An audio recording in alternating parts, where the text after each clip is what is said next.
क्या आप लोग भी इस बढ़ती हुई महंगाई से तंग आ चुके हैं और फेक वेबसाइट पर अपना पैसा जाया कर चुके हैं? तो परेशान होने की जरूरत नहीं। पाकिस्तान में एक रियल प्रोजेक्ट लॉन्च हो चुका है जिसका नाम फास्ट कैश अर्निंग है। ये प्रोजेक्ट पाकिस्तान के तमाम इदारों से मंजूर शुदा है। ये प्रोजेक्ट 2 साल से जर्मनी में चल रहा है। अब इसकी ब्रांच पाकिस्तान में लॉन्च हो चुकी है। इस प्रोजेक्ट पर काम करके आप लोग रोजाना हजारों रुपए कमा सकते हैं और अपने ख्वाबों को पूरा कर सकते हैं। Fast cash earning per register करने का तरीकाकार: सबसे पहले लिंक पर क्लिक करें और रजिस्टर के बटन पर क्लिक करें। अपना यूजर नेम, फोन नंबर और पासवर्ड लिखकर रजिस्टर पर क्लिक करें। आपका अकाउंट बन जाएगा।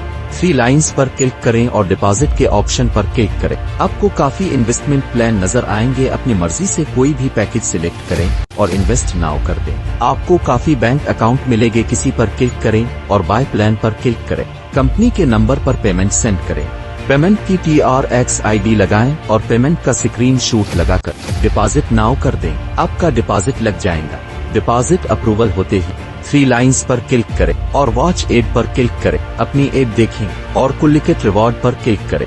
एड देखते ही आपकी एड की अर्निंग आपके बैलेंस में आ जाएंगी, जिसका विड्रा लेने के लिए विड्रा पर क्लिक करें। आपको इजी पैसा, बैंक और जैज कैश का ऑप्शन मिलेगा। किसी पर क्लिक करें और विड्रा नाउ कर दें। अपना अकाउंट नंबर, अकाउंट नेम और अपनी विड्रा अमाउंट लिख कर कन्फर्म कर दें। आपका विड्रा लग जाएगा। अपने लिंक से रेफरल बनाने पर कंपनी से कमीशन हासिल करें। तो फिर देर किस बात की, आज ही लिंक पर क्लिक करें और बन जाएं फास्ट कैश अर्निंग का हिस्सा।